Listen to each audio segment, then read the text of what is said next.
अब भगवान का एक दिन माँ यशोदा ने काजल वाजल लगा करके पाँव में काला टीका लगा करके झूला झूला झूला के लाला को सुलाए रही थी। तब तक कंस ने एक मीटिंग रखी कि देखो हमको मारने वाला पैदा हो गया, ऐसा योग माया ने कहा था। एक काम करो, जितने बच्चे पैदा हुए हैं जाओ सबन को मार के आओ। कौन मारेगा? पूतना ने हाथ खड़ा किया, मैं मारूंगी। पूतना मौसी चल पड़ी। पूतना भयंकर दिखती थी, भयंकर राक्षसी थी। आज पूतना चल पड़ी कृष्ण को मारने। जैसे ही पूतना गई, अभी भगवान मात्र 6 दिन के थे, छठी का दूध पी रहे थे। नंद बाबा को याद आया कि मोकू तो कर चुकाने कंस के यहाँ जानो। सारे ब्रजवासियों को लेकर के नंद बाबा मथुरा कंस के यहाँ कर चुकाने के लिए पहुंच गए, क्योंकि पहले के जमाने में छोटा राजा बड़े राजा को कर चुकाता था, टैक्स। तो नंद बाबा लाला की बधाई कंस को देने नंद बाबा चल पड़े। तो नंद बाबा मथुरा आए और मथुरा से पूतना मौसी कृष्ण को मारने गोकुल पहुंच गई। अच्छा, ये पूतना कौन है? पूतना बकासुर की बहन का नाम है पूतना। बड़ी भयंकर दिखती थी, बड़ी बड़ी आंखें, टेढ़े टेढ़े से बाल, और पूतना इतनी भयंकर जो देखे ना तो 5 दिन तक तो नींद ना आए, इतनी भयंकर कुरूपणी थी पूतना। लेकिन पूतना ने सोचा कि कृष्ण को मैं बच्चे को मारने जा रही हूं और इस रूप में जाऊंगी तो बच्चे देख देख मुझे देखेंगे तो डर जाएंगे, तो बच्चे डरे ना, बच्चे भागे ना, इसलिए पूतना ने अपनी शक्ल बदल ली। पूतना ने अपनी शक्ल बदल ली, बढ़िया सा शक्ल बना ली, नई सुंदर सी स्वरूपणी बन गई, मेकअप करा के आ गई पूतना मौसी। और जब पूतना मौसी अपना रूप बदलती है माया से, कुरूपिणी थी पर इतनी सुंदर बन के आई, इतनी सुंदर बन के आई कि ऐसा लगा कि मानो साक्षात लक्ष्मी जी आ गई हो। पूतना मौसी यशोदा के घर चली गई। पूतना मौसी ने कहा, बहन लाला को दिखाई दे, मैं बधाई लाई हूँ। वाह काजे। मैया बोली, लाला नेक सोए रहो है, जाए के बधाई चुपचाप दियो, लाला सोए रहो है। लाला तो सो कर के उठ गए थे और जैसे ही माँ यशोदा अपने काम में लगी, मौका देख करके पूतना चली गई कृष्ण को मारने। पूतना ने अपने स्तनों में कालकूट नाम का जहर लगा रखा था कि मैं बच्चे को जहर पिला दूंगी, बच्चा मर जाएगा। भगवान श्री कृष्ण जाग गए थे और पांव का अंगूठा पी रहे थे, दरवाजे की तरफ निहार रहे थे, और तभी पूतना मौसी की एंट्री भई। पूतना मौसी अंदर गई। जैसे ही पूतना को भगवान ने देखा, देखते ही आंखों को बंद कर लिया। किसी ने कहा, प्रभु आपने पूतना को देखकर आंखें क्यों बंद करी? भगवान कहते हैं कि पूतना हमें जहर पिलाने आई है और जहर पीने का डिपार्ट तो शंकर जी का है। मानव आंख बंद करके शंकर जी को बुला रहे हैं, शंकर जी आओ मौसी जी का जहर पी के जाओ, मौसी जी जहर लेकर आई हैं, इसलिए आंखों को कर लिया बंद। अथवा भगवान ने आंखें इसीलिए बंद करी क्योंकि पूतना ने तन को सजाया है, तन का श्रृंगार किया है। थी तो राक्षसी लेकिन सज के आई, तन को सजाया है पर मन को नहीं सजाया। भगवान कहना चाहते हैं जिसका तन सुंदर है मन सुंदर नहीं है, ऐसों को मैं देखना भी पसंद नहीं करता, इसलिए आंखों को कर लिया बंद। भगवान क्या देखना चाहते हैं, तन को कि मन को? भगवान तन के भूखे नहीं हैं, भगवान मन के भूखे हैं। निर्मल मन जन सो मोहि पावा, मोहि कपट छल छिद्र ना भावा। पूतना तन को सुधार कर गई। कौन समझाए इस पूतना को कि मेरे श्याम तन के नहीं मन के भूखे। मन का श्रृंगार करो, तन का श्रृंगार नहीं। जितना तन को सजाते हो इतना मन को सजा लो। तन की मैल तो धुल ली, मन की मैल कब धुलोगे?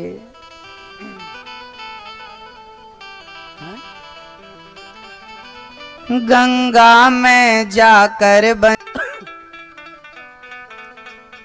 सत्संग करके बंदे, ज्ञानी तू कहलाता है। कौन है ज्ञानी? जो टूटे दिल ना जोड़े, जो टूटे दिल ना जोड़े, सत्संग किया तो क्या हुआ। टूटे दिल, दिल टूटे हुए को भाई से जोड़ दे, भक्त को भगवान से जोड़ दे, यही तो भक्त है, यही तो सत्संग है। सत्संग तोड़ता नहीं है। देखो आप कहां कहां रहने वाले लोग आज एक ही स्थान पर बैठे हो, ये जोड़ना ही तो है। परमात्मा ने जोड़ दिया, जोड़ दिया।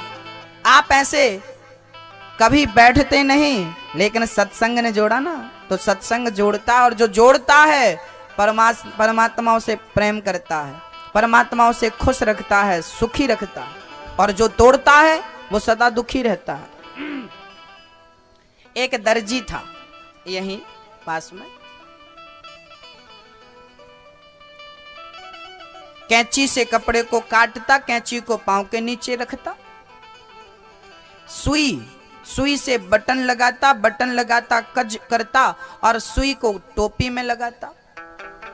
एक छोटे से बच्चे ने बहुत देर तक ये देखा और बाद में पूछ लिया कि भैया आप ना कैंची को पांव के नीचे रख रहे हो, सुई को सर के ऊपर रख रहे हो, क्या बात है। दर्जी ने क्या बड़ा जवाब दिया, प्यारा जवाब दिया। दर्जी भाई बोला, बेटा ये जो कैंची है ना, ये काटती है, इसलिए पैरों के नीचे जगह मिलती है, और ये सुई जो है ना, ये जोड़ती है, इसलिए इसे सर के ऊपर जगह मिलती है। तोड़ने वाला कुचला जाता है, जबकि जोड़ने वाला महान बन जाता है, सर पर बिठाया जाता है। इसलिए तोड़ना नहीं, क्या करना, जोड़ना। ज्योत से ज्योत जलाते चलो।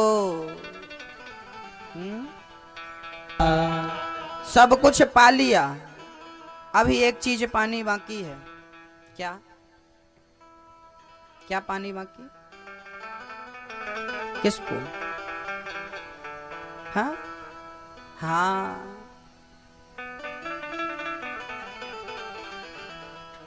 एक लड़की शादी के बाद ससुराल गई,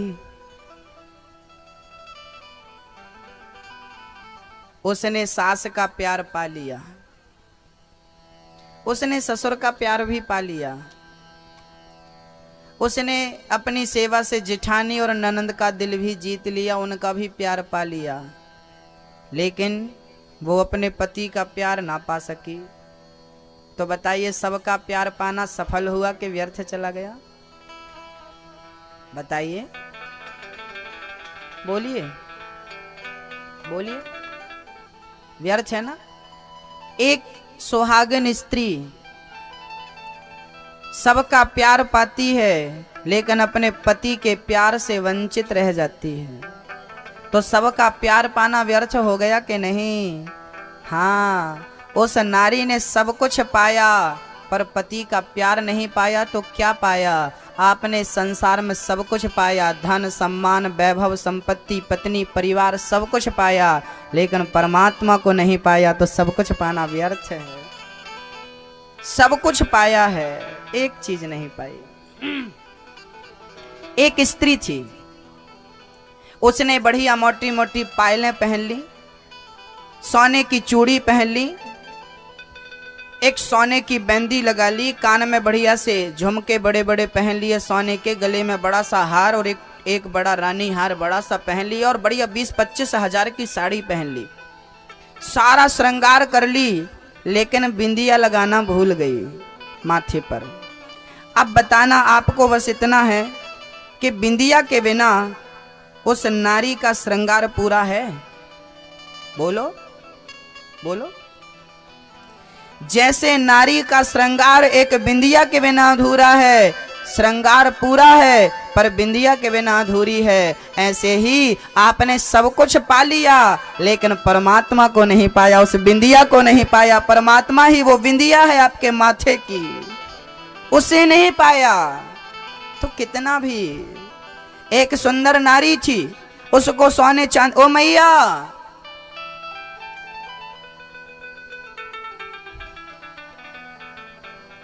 कम 7 सेट तो खरीद लिए होते, हमारी माता ना बस यही देखती है, कल ये वाली पहनी थी, आज ये वाली। फिर कथा नहीं सुन पाओगी। चलिए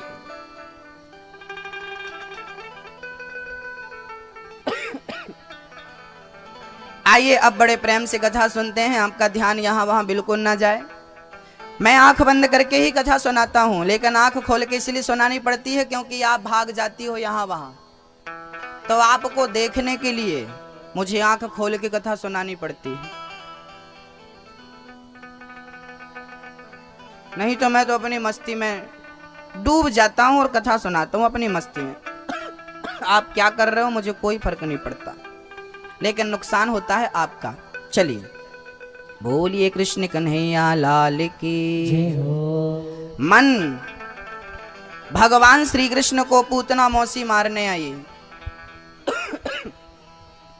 भगवान श्री कृष्ण को जहर पिलाकर के पूतना मौसी मारना चाहती थी और भगवान श्री कृष्ण अपने पांव को अंगूठे को पी रहे थे। पूतना मौसी ने जल्दी से लाला को उठा लिया। भगवान को जैसे ही उठाया अपने आंचल से लगाया, जहर था मौसी के आंचल में, भगवान ने जहर पीना शुरू कर दिया। अब थोड़ा सा जहर था, भगवान ने जहर पी लिया। थोड़ा सा दूध भी था, भगवान ने दूध भी पिया। अब जहर भी खत्म, दूध भी खत्म। अब भगवान को लगा पकड़े हैं तो अब इसे तार ही दें। भगवान ने पूतना मौसी को कस के पकड़ लिया और प्राणों का पान करना शुरू कर दिया, प्राणों को पीना शुरू कर दिया। और जैसे ही प्राण पीने लगे पूतना चिल्लाई, बालक छोड़ दो, छोड़ दो, छोड़ दो।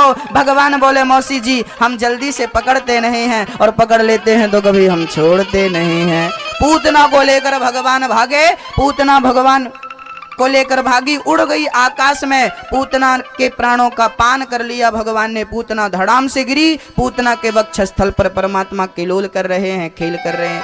नंद यशोदा दौड़ी, राम राम या पूतना को सत्यानाश है, अजय मारे छोरा को लेके भाग गई।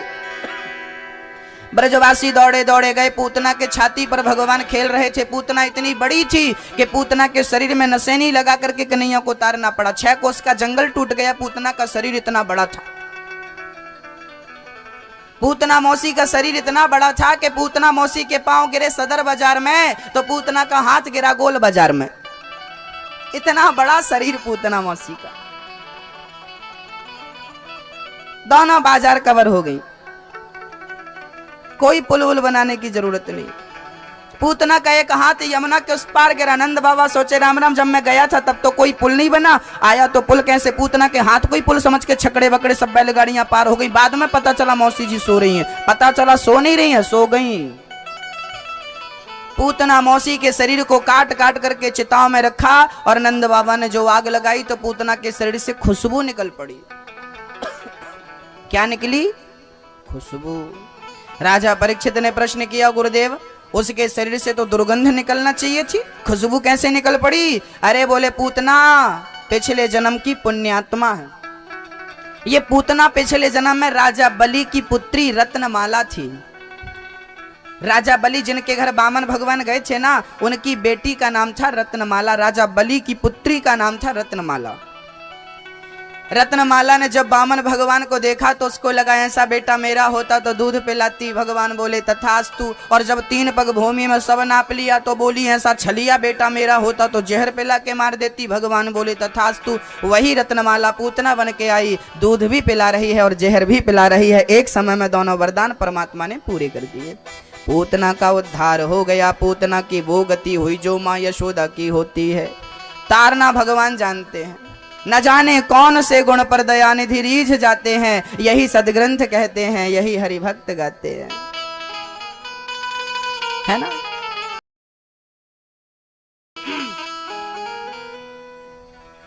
राम जी जब वनवास गए तो राम जी कब रोए और कहां रोए, आप जरा समझ लीजिए। जब भगवान वनवास गए ना, पिता तड़प रहे थे, राम लौट कर आ जाओ, मैं तुम्हारे बिना रह ना पाऊंगा, लेकिन राम लौट कर नहीं आए। पिता तड़प तड़प के मर गए, राम रोए नहीं। राम कब रोए? कब रोए राम? कहां रोए राम? न रोए बन गमन में श्री पिता, की वेदनाओं पर। न रोए बन गमन में श्री पिता की वेदनाओं पर। कहाँ रोए? उठा कर गीध को निज गोद में आंसू बहाते हैं, न जाने कौन से गुण पर दया निधि रेझ जाते हैं। खुद के पिता दशरथ जी की जब मृत्यु भई, राम की आंखों में आंसू नहीं आए, लेकिन जब जटायु का अंतिम संस्कार राम जी ने किया तो राम जी की आंखों में आंसू आ गए। जटायु का अंतिम संस्कार राम जी ने पुत्र बन करके किया, क्योंकि कल मैंने एक बात कही थी कि दशरथ जी राम जी के पिता नहीं हैं। दशरथ जी ने राम का दान कर दिया था। एक बार जटायु जी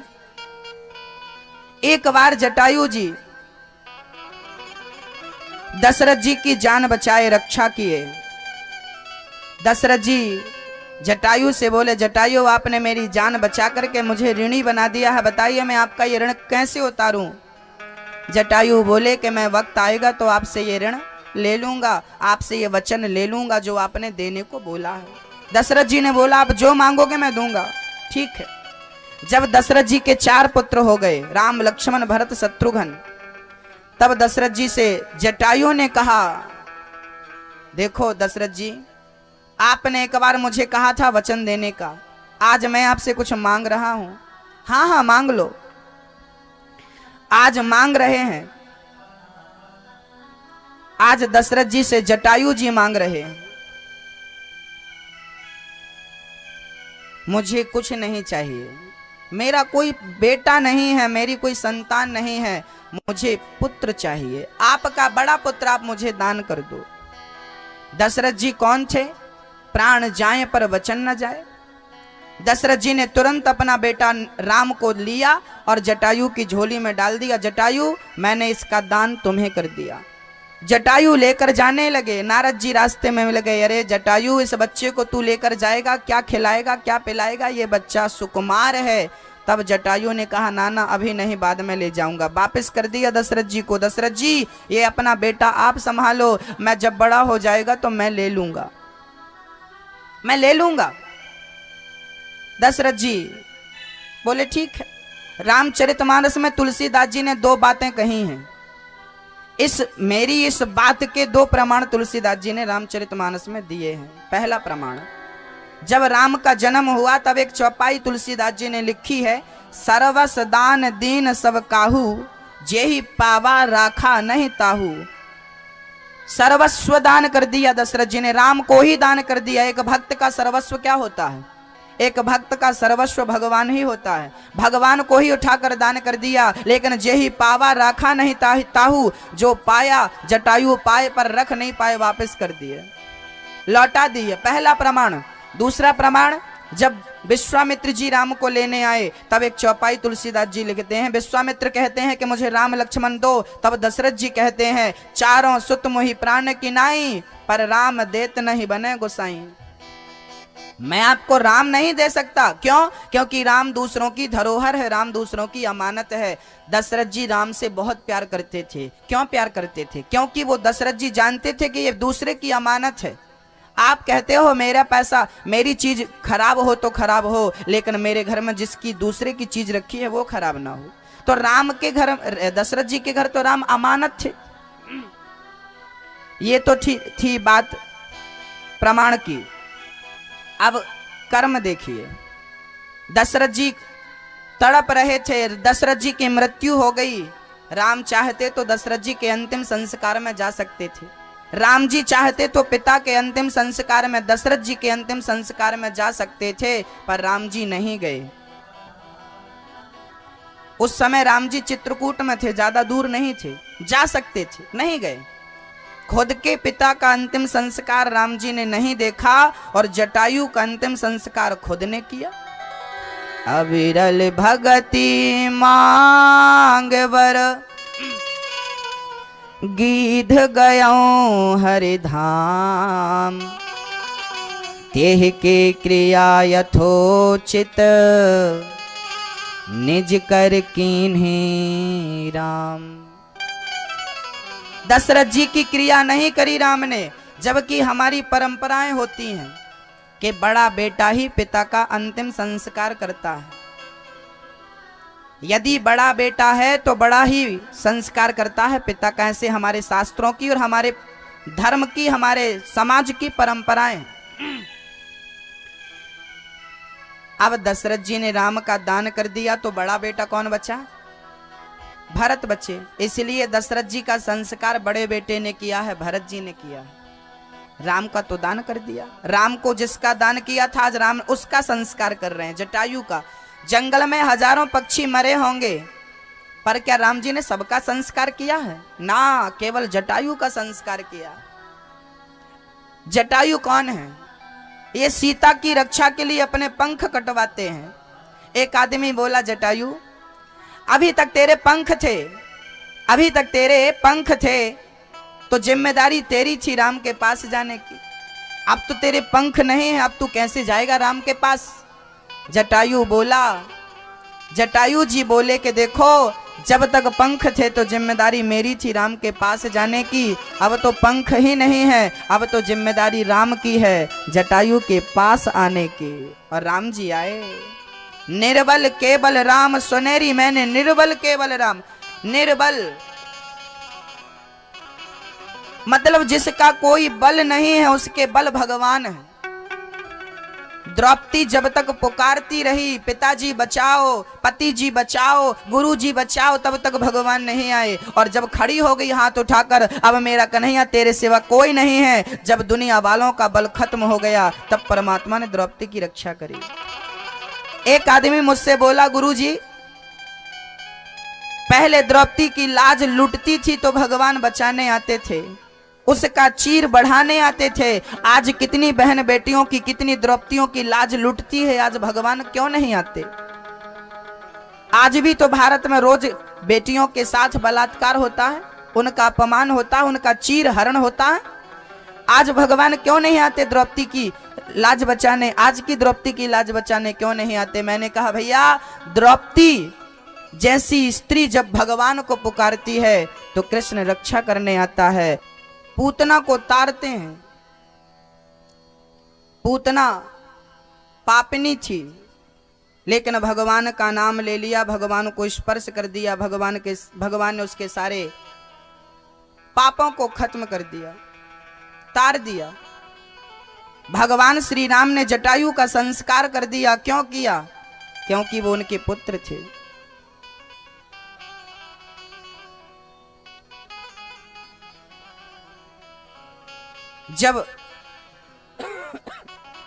जब राम जी राजा बन गए, एक बार राम जी गया गए थे, गया पिंडदान करने, दशरथ जी का पिंडदान करने गए थे। दशरथ जी की सारी तैयारियां हो गई थी पिंडदान की। उसी समय एक चीज की जरूरत पड़ गई तो राम जी कुछ सामान लेने गए, तभी दशरथ जी आ गए, मुझे पिंडदान करो, मुझे पिंड दो। सीता जी ने बालू का पिंड बनाया और बालू का पिंड दे दिया। दशरथ जी लेकर चले गए। राम जी आए, चलो सीता पिंडदान करते हैं। मुहूर्त निकला जा रहा। सीता बोली, पिंडदान तो हो गया। किसने किया? मैंने किया। सीता जी तुम झूठ बोल रही हो, तुम्हारे हाथ से कैसे लेंगे? राम जी बोले, तुम्हारे पास क्या सबूत है कि तुमने पिंडदान किया? सीता जी बोली, ये गौ माता यहाँ चल रही थी, इसने देखा है कि मैंने पिंडदान किया। बोल गौ माता, तूने देखा कि नहीं? गौ माता बोली, राम से कौन पंगा ले? गौ माता ने झूठ बोल दिया, मैंने नहीं देखा। सीता माता ने श्राप दे दिया, झूठ बोलती है, जिस मुंह से तूने झूठ बोला है उस मुंह से मल का भक्षण करेगी। तब से गौ माता मल खाने लगी। दूसरा, फाल्गु नदी, गया में फाल्गु नदी है। नदी से पूछा, नदी तूने तो देखा है मैंने पिंडदान किया है? नदी बोली, राम से कौन पंगा ले? झूठ बोल दिया, मैंने नहीं देखा। नदी को श्राप दे दिया सीता माँ ने, जा तू सूख जा। आज भी कितनी बारिश हो जाए पर फाल्गु नदी गया में सूखी है। वहां जमीन में गड्ढा खोदो तब पानी निकलता है, ऊपर कभी नहीं बहती फाल्गु नदी, क्योंकि श्राप माता सीता का है। अब कौन गवाही दे? वहां घास लगी थी, दूरवा। उस घास ने कहा, राम जी मैंने देखा है, सीता ने पिंडदान दिया है और दशरथ जी ने पिंड लिया है बालू का। सीता ने घास को वरदान दे दिया, तू पहाड़ और पर्वत में रहेगी तो भी हरी भरी रहेगी, ये सीता का आशीर्वाद है। तब राम जी को, दशरथ जी ने राम के हाथ से पिंडदान इसलिए नहीं लिया क्योंकि दान कर दिया था। भक्तों, जो बलराम भैया है ना, वो बलराम भैया पिछले जन्म में लक्ष्मण थे। पहले छोटे थे आज बड़े बने। क्यों पहले छोटे थे आज बड़े क्यों बन गए? कारण है, जब राम जी अयोध्या आए वनवास 14 वर्ष का पूरा करके, तब राम जी को पिता बनकर के वशिष्ठ जी ने राज्य तिलक किया। प्रथम तिलक वशिष्ठ मुनि कीन्हा। राम जी राजा बन गए, सीता जी रानी बन गई। एक दिन सभा में वशिष्ठ जी ने लक्ष्मण की पीठ थपथपाई, लक्ष्मण तुम्हारे जैसा भाई मिलना मुश्किल है, आगे कभी किसी भाई को तुम जैसा भाई नसीब नहीं होगा। तुमने जंगल में 14 साल के लिए 4 चीजों का त्याग किया है। तुमने त्यागा है, क्या त्यागा है? तुमने अपनी नारी त्यागी 14 वर्ष के लिए, तुमने नारी त्यागी, तुमने निद्रा त्यागी। लक्ष्मण जी सोए नहीं, नारी त्यागी, निद्रा त्यागी और 14 साल के लिए भोजन त्यागा और 14 वर्ष के लिए अपने राजमहलों को त्यागा। लक्ष्मण तुम जैसा त्यागी कोई हो नहीं सकता। राम जी बोले, गुरुजी इसने राजमहलों को त्यागा मैंने मान लिया, इसने निद्रा त्यागी मैंने मान लिया, इसने नारी त्यागी मैंने मान लिया, लेकिन इसने भोजन नहीं त्यागा। मैं रोज दोना भर भर के इसको देता रहा और ये खाता रहा। कहो लक्ष्मण खाए कि नहीं? लक्ष्मण बोले, भैया आप जब मुझे दोना भर भर के देते थे फल खाने के लिए, मैं खाता नहीं था तो क्या करते थे? बोले, मैं उन दोना से कह देता था कि मैं अभी राम सेवा में बिजी हूं, मैं जब अयोध्या आऊंगा तब वापस ये फल खाऊंगा। जो दोना राम जी आप देते थे वो सारे दोनों से मैं कहता था कि यदि मैंने राम की सच्ची सेवा करी है तो आप जाओ और सड़ना मत। आज वो सारे दोने अयोध्या में हैं।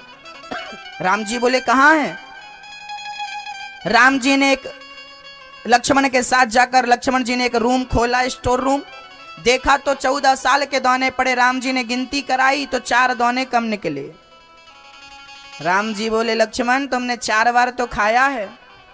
ना ना मैंने खाया नहीं है। तो ये दोने कम कैसे हैं? राम जी बोले, दोने कम कैसे हैं? लक्ष्मण जी बोले, जब पहले दिन आप वनवास के लिए घर से निकले थे उस दिन आपने कुछ खाया नहीं था। आपने नहीं खाया तो आपने मुझे नहीं दिया, क्योंकि जब आप खाते थे तो खाने के पहले 1 दोना मुझे देते थे। तो आपने खाया नहीं तो मुझे दिया नहीं, पहला दोना वो कम है। दूसरा दोना, जब आपने पिता की मृत्यु का समाचार सुना तो आपने भोजन नहीं किया, आपने नहीं किया तो मुझे नहीं दिया, दूसरा दोना वो कम। तीसरा दोना, जब सीता का हरण रावण ने किया उस दिन सीता के वियोग में आपने भोजन नहीं किया, आपने मुझे नहीं दिया, तीसरा दोना वो कम। चौथा दोना, लक्ष्मण ने जब मेघनाथ ने जब मुझे शक्ति मारी थी तो मैं तो आपकी गोद में सो रहा था, आपने भोजन नहीं किया तो आपने मुझे नहीं दिया। ये 4 दोने कम है, बाकी गिनती करो पूरे दोने बराबर। राम की आंखों में बड़े बड़े आंसू टपक रहे हैं। लक्ष्मण 14 साल तू साथ में रहा मेरे और मुझे एहसास नहीं होने दिया कि मैं भूखा हूं। इसको कहते हैं सेवा, इसको कहते हैं समर्पण, इसको कहते हैं विश्वास। लक्ष्मण तेरे जैसा भाई कौन होगा? राम जी बोले, मैं तेरा ऋणी हो गया और अगले जन्म में तू बड़ा बनकर जाना, मैं छोटा बनकर आऊंगा। इस जन्म में तूने मेरी सेवा करी है, अगले जन्म में मैं कृष्ण बनूंगा, तू बलराम बनना और मैं तेरी सेवा करके इस जन्म का हिसाब किताब चुकाऊंगा। इसलिए वही लक्ष्मण इस जन्म में बलदाऊ बनते हैं। और रोहिणी ने बलदाऊ को जन्म दिया, यशोदा ने लाला कृष्ण का पालन किया बड़े प्यार से। भगवान ने पूतना को मारा, पूतना को भगवान ने वो गति दी जो माँ यशोदा माँ कौशल्या को मिलनी चाहिए। इतना दयालु कौन होगा? अहो वकेयम स्तन काल कोटम जिघांसयापाय यदाप्य साध्वी लेभे गतिं धातृचितां ततोऽन्यं कं वा दयालुं शरणं ब्रजेमा। भगवान जैसा दयालु कौन होगा। तार देते हैं भगवान पूतना जैसी राक्षसी को, पापनी को।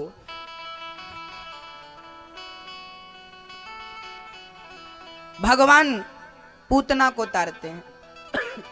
पूतना का उद्धार। एक दिन शकटासुर आ गया, छकड़े में आकर बैठ गया। भगवान 6 महीने के भाई करवट बदले तो मां ने एक उत्सव रखा और उस उत्सव में भगवान को गाड़ी के नीचे मैया ने लेटा दिया और अपने काम में लग गई भोजन प्रसादी कराने में। शकटासुर आया, छकड़े में बैठा। भगवान ने एक लात मारी शकटासुर का, गोविंदाय नमो नमः।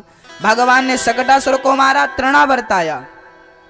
गर्मी में गोल गोल हवा चलती है ना, तृणावर्त आया गोल गोल हवा के रूप में, भगवान को लेके भागा। भगवान ने वजन बढ़ाया, तृणावर्त को लगा मैंने धोखे से काला सा पत्थर तो नहीं उठा लिया। ध्यान से देखा तो कन्हैया बोले राम राम, सारी दुनिया पत्थर में कृष्ण का दर्शन करती है और तुम कृष्ण में पत्थर ढूंढ रहे हो, तुमको पत्थर से पटक के मारेंगे। भगवान ने पत्थर पर वाकी खोपड़ी पटकी, गोविंदाय नमो नमः।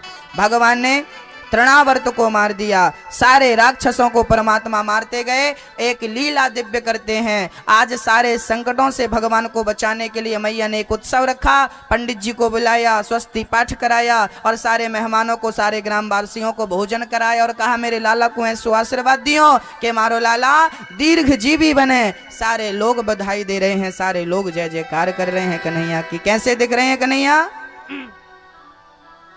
आइए जरा हम भी कन्हैया को बधाई दे दे। लंबी उम्र हो लाला मैया, यशोदा तेरे लाला की खूब लंबी उम्र हो। सारी गोपियां बधाई, देवी देवता बधाई दे रहे हैं।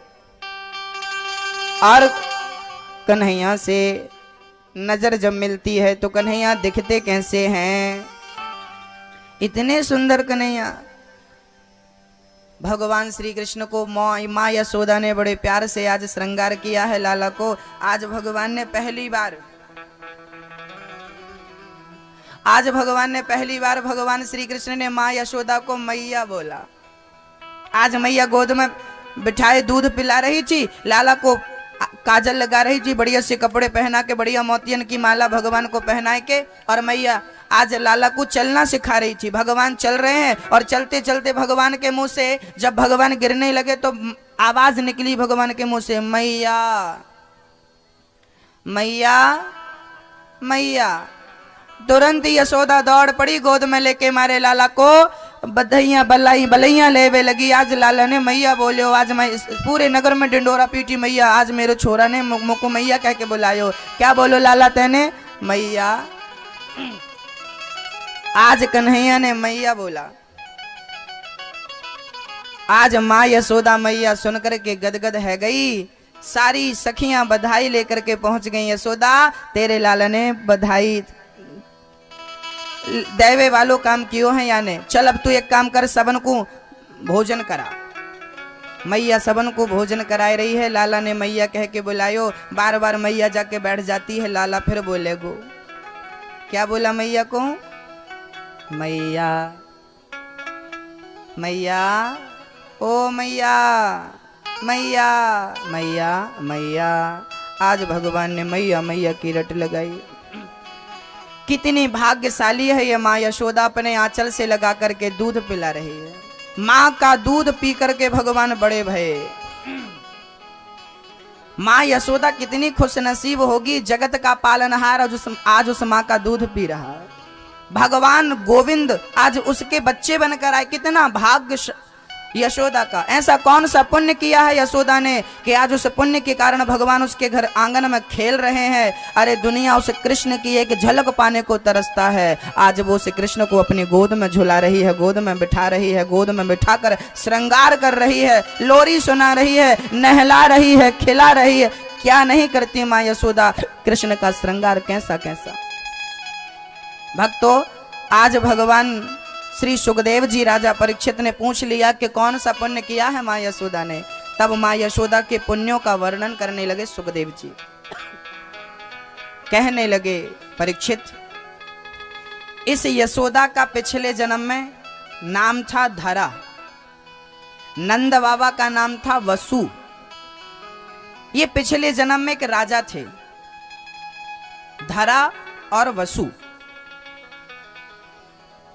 इनके नगर में प्रजा बड़ी प्रसन्न रहती, बड़ी खुश रहती। इन्होंने बहुत दान किया, बहुत धर्म किया, बहुत यज्ञ किए प्रजा की खुशी के लिए। लेकिन एक बार अचानक इनके नगर में सूखा पड़ा।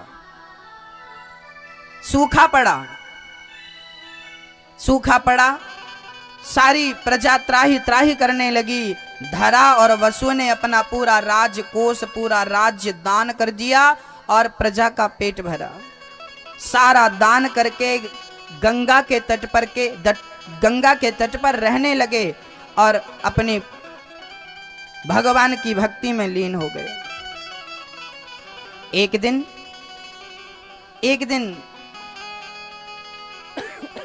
घर में अकेली धरा थी। वसु जी स्नान करने गंगा का गए, तभी 4 संत आ गए। उन 4 संतों ने यशोदा से कहा, धरा से कहा, देवी भिक्षाम देही। जंगल में घास की कुटिया बना करके धरा रहती थी। कुछ विशेष संग्रह तो था नहीं। महात्माओं को देख करके आदर किया, गुरुजन बैठो। महात्मा बोले, देवी बड़ी भूख लगी है, क्या तेरे घर में खाने को मिलेगा? धरा बोली, महात्मा जी आप स्नान करो, मैं भोजन कराती हूँ आपको।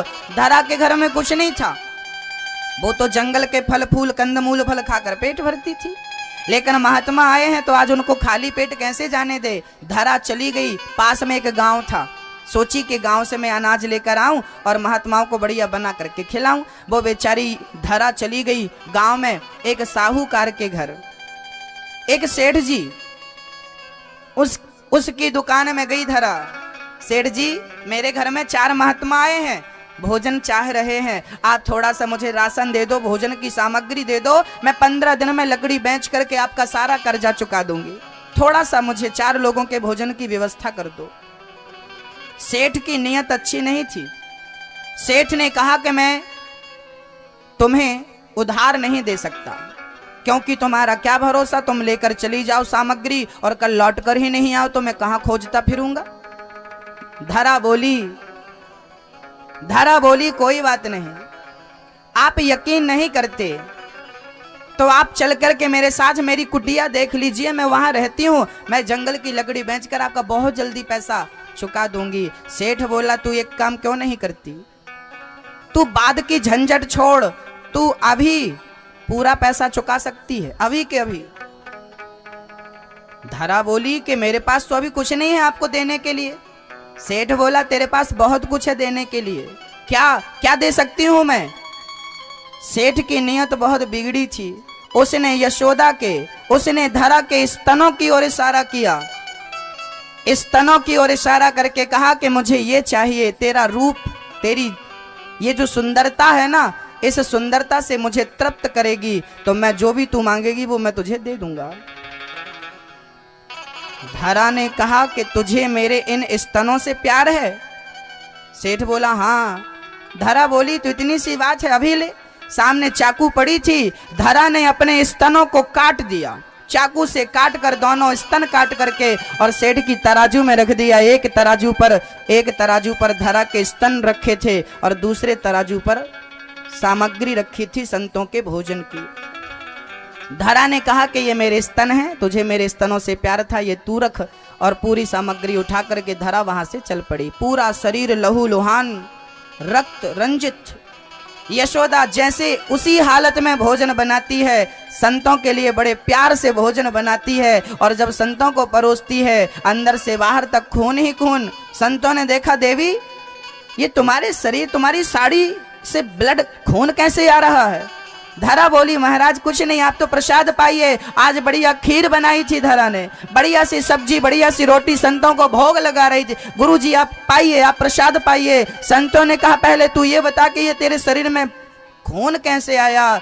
पूरी कहानी सुना दी धरा ने। और जब पूरी कहानी सुनाई उसके बाद भी धरा की आंखों में एक आंसू नहीं था, बल्कि प्रसन्नता इस बात की थी कि आज मुझे संतों की सेवा करने का परम सौभाग्य मिला है। और जब इस भाव से संतों को परोसा तो वो संत कोई और नहीं, भगवान परीक्षा लेने खड़े थे। भगवान कृष्ण चतुर्भुज रूप में नारायण प्रकट हो गए।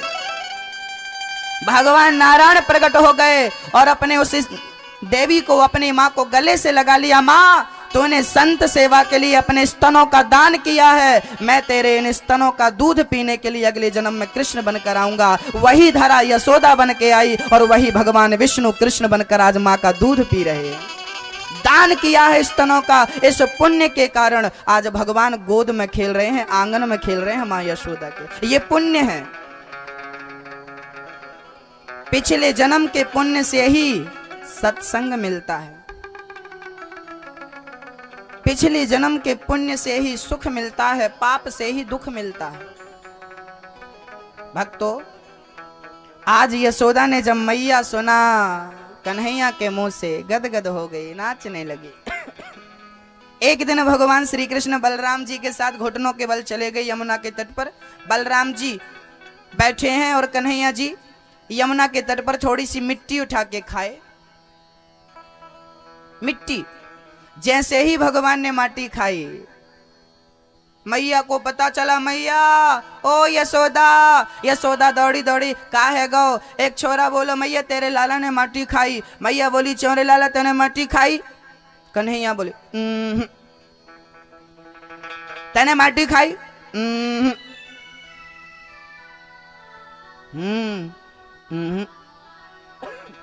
मैया बोली, तेने माटी खाई? कन्हैया बोले, मैया मैंने माटी ना खाई। मैया बोली, मैं तेरो कैसे भरोसा करूं कि तूने माटी ना खाई? ओ मैया, मेरा मुंह क्यों नहीं देख लेती? हाँ चल मुंह खोल। भगवान ने अपना मुंह खोला। मैया ने देखा। जैसे ही मैया ने देखा तो भगवान श्री कृष्ण के मुख में ब्रह्मा जी नजर आ रहे हैं, विष्णु जी नजर आ रहे हैं, सृष्टि नजर आ रही है, संसार नजर आ रहा। मैया बोली, राम राम राम राम, मेरे छोरा को का है गो? जल्दी से भगवान ने मुंह बंद कर लिया। मैया बोली, मेरो छोरा भगवान है। हाथ पांव जोड़ने लगी, तब भगवान ने दोबारा मुंह खोला। मैया का है गो, काहे परेशान है रही है? मैया बोली, लाला तेरे मुंह में मैंने सृष्टि को दर्शन क्यों, भगवान को दर्शन क्यों? तू भगवान है। तेने पूतना को मारी, तेने शकटासुर को मारी, तेने तृणावर्त को मारी, तू भगवान है। मैया मैं भगवान ना है, तेरी बुढ़ापे में आंखें पता नहीं क्या देखती हैं। मैया ने बोला, चल दोबारा मुंह खोल। भगवान ने दोबारा मुंह खोला तो कुछ भी नहीं। मैया बोली, राम नाम में नाखून कोई कछु दोष है। भगवान श्री कृष्ण को लेकर के माँ यशोदा घर चली गई। अब यहां एक बात समझने की है। क्या? यहां यह समझने की बात है कि भगवान श्री कृष्ण ने अपने मुंह में संसार दिखाया। क्या क्या दिखाया? पूरा संसार, पूरा ब्रह्मांड अपने मुंह में दिखाया। और दिखाने के बाद तुरंत मैया को भुला दिया। अब प्रश्न ये खड़ा है कि भुलाना ही था तो दिखाया क्यों? तुरंत भुला दिया, दिखाया क्यों? तब भगवान ने कहा कि मैंने मैया को नहीं दिखाया, आप लोगों को दिखाया। क्यों? हम लोगों को क्यों? भगवान बोले कि द्वापर युग के बाद कलयुग आने वाला है और कलयुग के भक्त बड़े टेढ़े होंगे, ये भगवान पर यकीन नहीं करेंगे। एक आदमी हमसे मिला, मैं हरियाणा कथा करने गया, वहां एक आदमी मिला, बोले गुरुजी ये कृष्ण कौन है? मैंने कहा भगवान है। बोला ये भगवान नहीं है। मैंने कहा फिर कौन है? बोला ये महापुरुष है। मैंने कहा अच्छा बता, कोई महापुरुष अपने मुंह में सृष्टि का दर्शन करा सकता है मुंह में? बोला नहीं करा सकता। मैंने कहा तुम जैसे बेवकूफों के लिए भगवान ने माँ यशोदा को मुंह में संसार का दर्शन कराया था। तुम हमें महापुरुष समझने की गलती ना करना। हम तुम्हारे संग खेलते हैं, तुम्हारे संग खाते हैं, इसका अर्थ ये नहीं कि हम तुम्हारे जैसे हैं। तुम्हारे साथ रह करके भी वो परमात्मा अलग है। वो ग्वाल बाल बनकर आता है, वो ग्वाल बालों के संग कबड्डी भी खेलता है, लेकिन वो हमारे बीच में रहकर भी हम जैसा नहीं, हमसे अलग है। कैसे अलग है? जैसे